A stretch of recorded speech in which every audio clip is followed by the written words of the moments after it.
O tema redução da maioridade penal é um tema extremamente polêmico. A gente vai encontrar alguém que é radicalmente favorável à redução, alguém que é radicalmente contra a redução. O que eu acho importante frisar é que nem sempre a mídia expõe informações técnicas com relação ao assunto, seja no plano formal de aprovação da própria proposta de emenda, seja também no âmago material.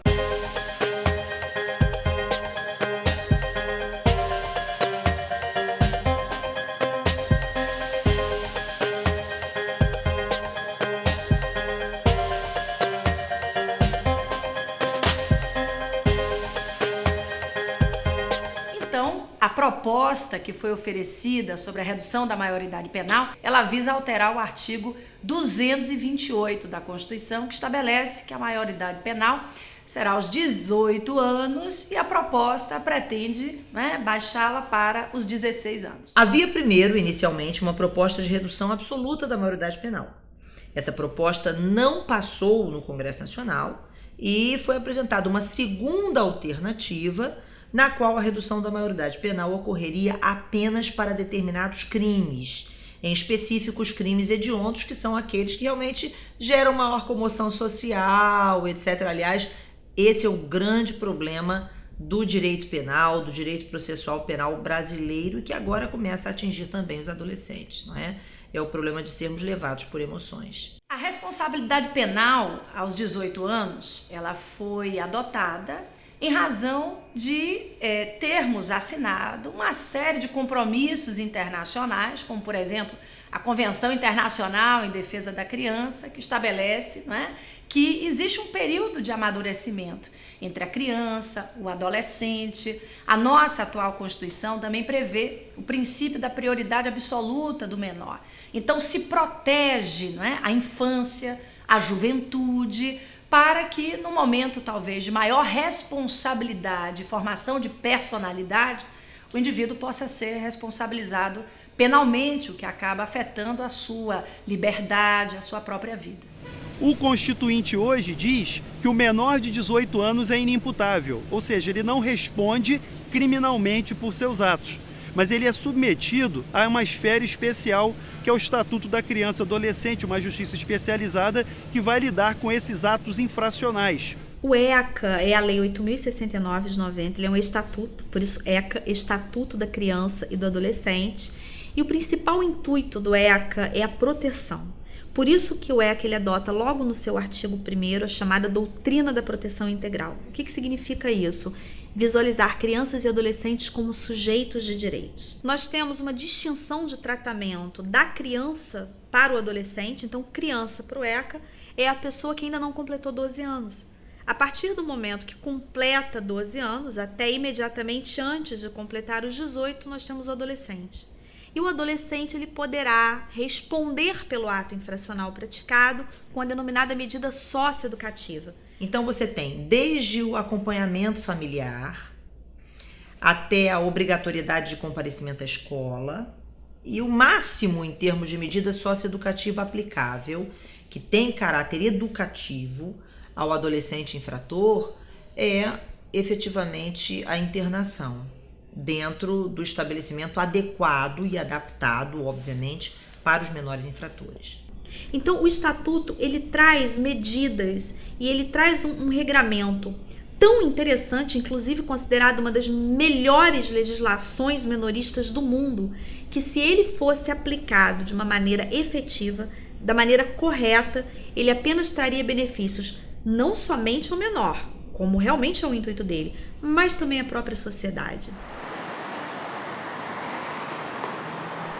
Quem defende a redução da maioridade penal, em geral, afirma a autonomia do indivíduo e assume uma posição liberal, dizendo que, bom, eu sou livre, assim como eu sou livre, esse jovem com 15 anos, ele é livre e ele é consciente das ações que ele faz. Se ele escolhe ter uma atitude criminosa, ele deve ser punido rigorosamente pela lei. De um ponto de vista mais da esquerda, uma visão marxista, estruturalista, vai dizer, a gente não deve responsabilizar os indivíduos, porque cada indivíduo ocupa um lugar diferente na sociedade. Como é que a gente vai considerar que um jovem que nasce pobre, sem acesso à educação, que não tem acesso à cultura, que não tem uma estrutura familiar estável, ela pode considerar que ela tem a mesma possibilidade de escolha que uma pessoa que nasce numa estrutura social inteiramente privilegiada. A maior parte das pessoas conjugam um pouco esses dois pontos de vista mais extremistas e antagônicos e afirmam que há alguma liberdade, só que essa liberdade deve levar em consideração a estrutura social. Nós temos alguns países em que a maioridade penal ela é inferior a 18 anos. Nós podemos citar como exemplo, inclusive alguns em que há uma tendência mais baixa da maioridade penal. Inglaterra, País de Gales, Irlanda do Norte. Nos Estados Unidos, você tem a responsabilidade a partir dos 12 anos. 12 a 16 já tem responsabilidade penal. Só que você tem um sistema social, um sistema educacional que é completamente diferente do nosso. Canadá, aos 16 anos, Bélgica, Dinamarca, você vê que eu estou falando de países ricos, países desenvolvidos. Então, pelo sistema de educação, sistema social, o bem-estar social que é promovido por esses estados, nós temos também, em contrapartida, a tendência até uma responsabilidade mais cedo. Até por conta da consciência, até por conta da educação que é passada. Quando a gente trata da questão da infância, é importante ter em mente que algo deve ser pensado na direção da autonomia. Deve-se pensar o seguinte: aquele que está tomando determinadas ações, toma essas ações por conta de uma vontade própria ou o meio acaba de alguma maneira gerando essa relação. E a gente tem que entender e tem que ver também se essa criança se entende como parte dessa sociedade, se a sociedade conseguiu agregar de alguma forma algo a essa criança. Porque na medida em que ela não se vê como parte da sociedade, a sua reação é muitas vezes contrária. O que está acontecendo, então, é um conflito de uma sociedade que muitas vezes não agrega algo à criança, não dá os direitos que ela teoricamente deveria possuir e, na medida contrária, espera que ela tenha um comportamento sociável exemplar. O que fundamenta a maioridade penal aos 18 anos é justamente um critério biológico. Enquanto o Código Penal, no que tange a embriaguez, por exemplo, e a doença mental, se vale de um critério biopsicológico, ou seja, a pessoa tem que ter a doença mental, mas também tem que não ter discernimento. Em relação à idade, não é assim. Em relação à idade, o que se considera justamente são estudos ligados à biologia para se aferir que o próprio desenvolvimento não permitiria uma responsabilidade penal antes dos 18 anos. O critério adotado pelo nosso Código Penal e pelo artigo 228 da Constituição Federal foi um critério puramente biológico. As agressões, recentemente, elas estão partindo muito de jovens de uma determinada faixa etária, né? Que varia aí dos 15 até aos 18, 19 anos. Tem alguma razão para isso, fisiológica? Ou será que isso é única e exclusivamente comportamental? Olha, existe uma razão fisiológica para isso. A primeira infância é uma infância muito clara, onde as crianças elas reproduzem aquilo que vem. Depois temos um hiato aí no desenvolvimento mental, no desenvolvimento do sistema nervoso, e quando chegamos aí em torno dos 12, 13 anos, começam então as sobrecargas hormonais. Essa sobrecarga hormonal atua principalmente a nível de sistema límbico, fazendo o quê? Um desenvolvimento mais rápido do sistema límbico do que dos processos compensadores. E o que esse sistema límbico desenvolve? O sistema límbico está ligado às emoções. O sistema límbico está ligado à compulsão ou à compulsividade, entendeu? Então o jovem nessa faixa ele fica realmente muito mais ousado. Ele quer ousar mais, ele quer correr mais riscos. É um momento muito complicado da vida do jovem, onde há muitas mudanças e principalmente a nível de sistema nervoso. Para você legislar sobre isso, você tem que ter ouvido todos os ângulos. Vamos ouvir advogados, vamos ouvir a parte social, vamos ouvir sociólogos. Agora vamos ouvir a parte científica, vamos ouvir neurocientistas, até para que haja uma situação de equanimidade, né, na ação, para que um jovem não seja tratado de uma forma e outro seja de outra. Porque todos, em determinado momento, eles acabam sofrendo pressão das mesmas situações de desenvolvimento hormonal. A relação entre a ciência e o direito é uma relação importante. Historicamente, já houve, né, uma fase em que um determinado pesquisador ele desenvolveu uma tese de que haveria um perfil biológico de um homem criminoso. Então sempre volta à tona essa discussão se seria possível identificar no ser humano já um gene, algum tipo de tendência biológica ao crime. Mas nós não podemos partir de uma premissa biológica de que determinada pessoa nasceu com o gene do crime. É possível que a ciência nos ajude, e essa ajuda da ciência é importante, ao analisar o perfil psicológico. Trazendo para a discussão do menor, da maioridade penal, a gente não tem como antecipar tanto esse diagnóstico ou esse prognóstico. Claro que a ciência é sempre bem-vinda ao debate, mas não podemos partir de pressupostos absolutos. Essa é a questão que a gente tem que levar bem em consideração.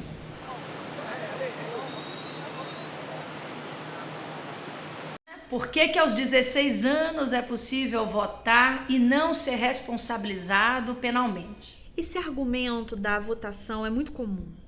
Eu acho que é o mais, inclusive, alegado. Mas não assiste razão por vários motivos. Primeiro, o adolescente realmente ele pode votar, mas ele não pode ser votado. O que já demonstra que ele não está sendo tratado como adulto. Ao votar aos 16 anos, ele apresenta algum tipo de consciência política. Fora que votar aos 16 é algo facultativo e não obrigatório. Esse é um direito conquistado pela juventude.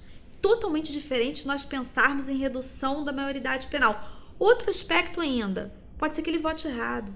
E se ele votar errado, nas próximas eleições, ele pode, de certa forma, consertar esse eventual erro. Então, me parece que tentar fazer uma certa analogia em relação à votação e à redução da maioridade penal é completamente atécnico e sem fundamento. Crimes são praticados em condições diferentes, distintas, pressões distintas, e não é distinta, a situação não é diferente no caso dos menores infratores. O fato de se achar que, por exemplo, o caso da Lagoa, em que o médico foi esfaqueado, não é, por menores, efetivamente é justificativa para que se reduza a maioridade penal, deve ser levada em consideração também quando se pensa na ideia de um filhinho de papai, não é, de classe média alta talvez, entrar dentro do cinema baleando, né, inúmeras pessoas que ali se encontram. Então nós temos que lembrar que a redução da maioridade penal, se ocorrer, vai ocorrer para todo mundo. Não é a classe social que vai determinar isso. As circunstâncias são inúmeras que devem ser consideradas. O direito brasileiro ele é muito seletivo. Se a gente pegar o sistema prisional que a gente tem, é a população pobre e negra em grande escala ocupando esses espaços. Pessoas brancas e escolarizadas são muito raras dentro do sistema prisional. O que há hoje é uma divulgação da mídia e uma discussão pública muito forte em relação ao uso de facas, em relação ao roubo de rua. E esse roubo de rua, ele é em geral cometido por menores de idade, pobres, não escolarizados, estão fora da escola e são negros. Ambos os grupos sociais, tanto os mais altos, os mais ricos, quanto os mais pobres, cometem sim crimes. Só que há uma repercussão e há uma visibilidade muito maior sobre os crimes cometidos por pessoas mais pobres do que os crimes cometidos por pessoas mais ricas, como desvio, corrupção, sonegação de impostos. Enfim, são crimes que há inclusive uma maior defensabilidade. A gente pensar que as pessoas mais ricas têm maior acesso à defesa, a bons advogados, e que raramente essas pessoas vão ser presas e vão ser punidas severamente. Não existe uma matéria que seja mais midiática, digamos assim, que venda mais jornal, isso não é, do que crime. Não existe. E isso gera na população, vejam, um nível de estresse, de insegurança, de revolta com a impunidade, que acaba, obviamente, deturpando a noção da maioria das pessoas sobre aquilo que efetivamente acontece. A coisa é vendida sempre com um sensacionalismo além daquilo que seria o razoável. No momento que você vai dar uma entrevista, no momento em que você vai apresentar um programa, qualquer que seja ele, tratando do tema de redução da maioridade penal, é importante que primeiro haja estudo, que haja a apresentação de quais são as correntes existentes, quais são as teses existentes, e nem sempre isso é feito. E nós vivemos num país onde o índice de violência praticada contra os adolescentes é altíssimo, fora que o número de casos de violência praticados por adolescentes não chega nem a 1%. Tem sempre alguém que defende que a opinião muda de acordo com a circunstância. Então, você vai defender a redução da maioridade penal quando sofreu uma violência ou quando alguém próximo a você sofreu uma violência causada por um menor de 18 anos. Então é muito comum que a gente escute, por exemplo, esse tema. Ah, você é contra a redução da maioridade penal? Eu queria ver se um garoto desse matasse o seu filho. Não é? Vejam, meu filho poderia ser morto por um garoto desse, poderia ser morto por um adulto, e a minha revolta pessoal seria exatamente a mesma. Ela não seria alterada pelo fato de ter sido um menor ou um maior a praticar o crime. Ou muitas vezes poderia ser um acidente de trânsito no qual o meu próprio filho fosse responsável pelo acidente ali ocorrido, e ainda assim a minha revolta pela morte do filho seria exatamente a mesma. A questão é, será que nós podemos usar esse argumento da vingança, da necessidade, da sede de resposta, como argumento coerente, um fundamento jurídico para reduzir a maioridade? Justiça não se faz com as próprias mãos. Justiça não se faz sem razão, não é? O que se precisa é efetivamente a aplicação de leis que já existem e que não são aplicadas. Bem, o tema é um tema realmente muito polêmico, que desperta as paixões, como eu disse. O Brasil, na atual configuração do tratamento do menor que pratica o ato infracional, ele segue uma linha que é um padrão internacional. Então, só para a gente ter uma ideia, a questão da maioridade aos 18 anos é adotada na maioria dos países. E o interessante também é pensar que a própria ONU, a Organização das Nações Unidas, recomenda que a maioridade penal não seja muito baixa. Existem aqueles que defendem a redução da maioridade penal, existem aqueles que defendem que o sistema estando como se encontra é adequado, mas que nós precisaríamos sim de criar mecanismos que viabilizassem a aplicação do Estatuto da Criança e do Adolescente, que já é uma norma muito bem elaborada. E existem aqueles que defendem que deveria ser feita uma situação intermediária. Mas não é essa que está caminhando no Congresso, de que, se o crime é grave, eu vou colocar o cara na cadeia. Não, o adolescente na cadeia. Não, e sim uma situação em que nós poderíamos ampliar o tempo de medida socioeducativa além dos 21 anos e dependendo da gravidade da conduta por ele praticada. Nós precisamos analisar as mudanças de uma forma menos passional, porque o direito não é o direito do caso em si, o direito ele é organizado, né, de forma genérica e, lógico, nós vivemos também num país com uma série de dificuldades de cumprir as obrigações constitucionais que o Estado tem na formação das pessoas. E será, né, que atacar o efeito e não tocar profundamente na causa, na educação, né, na questão da própria segurança, né, que os órgãos estatais também se omitem muitas vezes, será que não seria um caminho, né, melhor de solução? Bem, eu deixo aí o tema em aberto, vamos acompanhar as cenas do próximo capítulo. Temos mais um turno de votação na Câmara, 2 turnos de votação no Senado, se a Câmara aprovar a proposta de emenda em 2º turno. Deputados já provocaram o Supremo Tribunal Federal por meio de um mandado de segurança para que o Supremo se manifestasse sobre o tema agora, no calor, né, da votação, mas o Supremo negou, né, a liminar que os deputados, né, queriam provocar. Então, o assunto vai continuar no plano legislativo, depois ainda tem a possibilidade de uma ação direta, de inconstitucionalidade. Ainda estamos no caminho, né, dos 3 pontos, o ponto final vai demorar a chegar.